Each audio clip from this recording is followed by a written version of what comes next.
Hi அனைவருக்கும் வணக்கம். இன்றைக்கி நம்ம வீடியோவில் என்ன பார்க்க போகிறோன்னா ஒரு குக்கிங் வீடியோ தான் பார்க்க போகிறோம். வாங்க இப்போ நம்ம வீடியோக்குள்ளே போகலாம். கூட்டாஞ்சோறு பண்ணுறதுக்கு ஃபஸ்ட்டு நாங்கள் 1 கிலோ அரிசி இன்றைக்கி கூட்டாஞ்சோறு செய்ய போகிறோம். அதனால் கொஞ்சம் அதுக்கு தகுந்தபடி ஒரு பெரிய பானையில் தேவையான அளவு தண்ணி கொஞ்சம் அதிகமாகவே நம்ம வச்சுக்கலாம். அதுக்கப்புறம் தண்ணி கொதித்ததும் நம்ம கொஞ்சம் தண்ணி கோரி வச்சுக்கலாம். அப்புறம் நமக்கு தண்ணி பத்தாட்டி ஊற்றிக்கலாம். ஃபஸ்ட்டு ஒலை காஞ்சதும் பருப்பு தான் போடணும். பருப்பு போட்டு ஒரு 5 மினிட்ஸ் 10 மினிட்ஸ் அப்புறமா தான் நம்ம அரிசி போடணும்.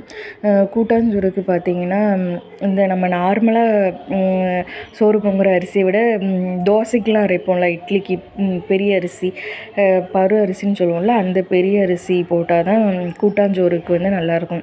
இந்த மாதிரி கூட்டாஞ்சோறு உளுந்தஞ்சோறு இதெல்லாம் பொங்குறதுக்கு இந்த பெரிய அரிசி தான் நல்லாயிருக்கும். இப்போ அரிசி பருப்புலாம் போட்டு கொதிச்சிட்ருக்கு. மஞ்சள் தூளும் போட்டாங்க, அதனால தான் மஞ்சள் கலரில் இருக்குது. இப்போ காய் என்னெல்லாம் வச்சுருக்காங்கன்னா, அரிசி பருப்புலாம் கொஞ்சம் வெந்ததுக்கப்புறம் காய்கறியெல்லாம் ஆட் பண்ணணும். இதில் என்ன காயெலாம் இருக்குதுன்னு பார்த்தீங்கன்னா, சேனக்கிழங்கு, வாழைக்காய், முருங்கைக்காய், கத்திரிக்காய், பீன்ஸு, அவரைக்காய், கேரட்டு, தக்காளி, சின்ன வெங்காயம், பச்சை மிளகாய், இவ்வளோ காய் இருக்குது. எல்லா காயும் ஒன்றா போட்டு மிக்ஸ் பண்ணணும். நல்லா மிக்ஸ் பண்ணால் காய்கறியெல்லாம் நல்லா ஓரளவு வெந்து வரும். வந்ததுக்கப்புறம் அது நம்ம சைடில் மசாலா அதுக்கு ப்ரிப்பேர் பண்ணணும். இதுக்கு கூட்டாஞ்சோறுக்கு தேங்காய் ஓரளவு நிறைய போட்டால் தான் நல்லாயிருக்கும். தேங்காய் பத்தாதுன்னு எக்ஸ்ட்ரா வேறு நாங்கள் அரைச்சிருந்தோம்.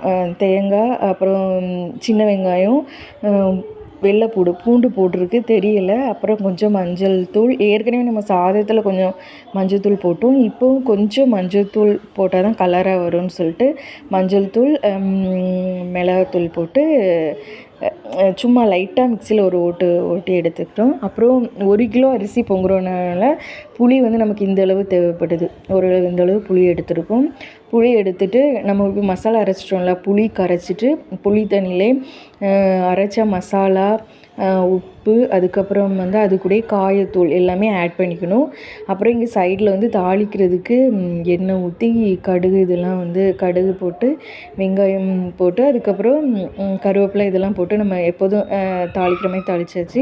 இந்த மசாலாலாம் ப்ரிப்பேர் பண்ணி வச்சுருக்கோம்ல, அதெல்லாமே இப்போ சாதத்தில் ஊற்றியாச்சு. மசாலா அதில் நம்ம அரைச்ச மசாலா, அதுக்கப்புறம் எக்ஸ்ட்ரா புளி கரைசல், உப்பு, அதுக்கப்புறம் இந்த காயப்பொடி இதெல்லாம் போட்டு நம்ம மிக்ஸ் பண்ணணும். நல்லா இப்போ நல்லா மிக்ஸ் ஆகிட்டே இருக்குது. அது சைடில் இங்கே தாளிக்கிறதுக்கு ரெடி பண்ணியாச்சு. தாளித்ததும் அப்படியே நம்ம அதில் மிக்ஸ் பண்ணிட வேண்டியது தான். கூட்டாஞ்சோறு பார்த்திங்கன்னா எப்படி சொல்கிறது, ரொம்ப ஹெல்த்தியானது, ஈஸியானது கூட. ஏன்னா நம்ம பருப்பு காய்கறி எல்லாம் சேர்ந்து செய்கிறதுனால ரொம்ப ஹெல்த்தியானது. காய்கறியும் அதாவது அரிசி பருப்பு காய்கறி எல்லாம் போட்டு செய்கிறதுனால கூட்டாஞ்சோறுன்னு பேர் வந்துச்சின்னு சொல்லுவாங்க. அப்படி இல்லைனாக்கா அதாவது முன்னாடிலாம் பார்த்திங்கன்னா நம்ம சின்ன பிள்ளையாக இருக்கும்போது ஒருத்தருங்க வீட்டிலேருந்து என்ன இருக்குது, ஒருத்தவங்க அரிசி கொண்டு வருவாங்க, பருப்பு, அதுக்கப்புறம் காய்கறி, அவங்க வீட்டில் என்னென்ன இருக்கோ ஒரு காய்கறி, அதுக்கப்புறம் மளிகை ஜாமான் இதெல்லாம் எடுத்துகிட்டு வருவாங்க. அதெல்லாம் மொத்தமாக மிக்ஸ் பண்ணி நம்ம சமையல் செஞ்சுருப்போம். ஒரு சிலருக்கு செஞ்சுருப்பீங்க, ஞாபகம் இருக்கும். இந்த மாதிரி அவங்க விளையாடுவாங்க சின்ன வயசில். அது அப்படி இதனால் கூட்டாஞ்சோறு வந்துச்சா என்னன்னு தெரியல. உங்களுக்கு எதனால் கூட்டாஞ்சோறுன்னு வந்ததுன்னு தெரிஞ்சுன்னா கமெண்ட்டில் லீவ் பண்ணுங்கள். கண்டிப்பாக வீடியோ பார்க்குறதோடு மட்டும் நிறுத்தாதீங்க, கண்டிப்பாக ட்ரை பண்ணி பாருங்கள். இது ரொம்ப டேஸ்ட்டாக இருக்கும். டேஸ்ட்டானது மட்டும் கிடையாது, கொஞ்சம் ஈஸியானது, ரொம்ப ரொம்ப சத்தானது. இந்த சாதத்துக்கு நம்ம அப்படியே இதில் காய்கறிலாம் இருக்கிறதுனால அப்படியே வெறும் சாதம் மட்டுமே சாப்பிட்டுக்கலாம். அதுக்கு இது போக இதுக்கு எண்ணெய் தொட்டுக்கிறதுக்குன்னா அப்பளம், கூழ் வத்தல், இந்த 2 மட்டும்தான் பொருத்தமாக இருக்கும். இல்லை வெறும் சாதமே சாப்பிட்டுக்கலாம். அப்படி இல்லைனாக்க வந்து ஊறுகாய் வந்து எடுத்துக்கலாம். அப்பளம் நாங்கள் வந்து ப்ரிப்பேர் பண்ணிட்டு பொரிச்சிட்ருக்கோம் கூட்டாஞ்சோறுக்கு.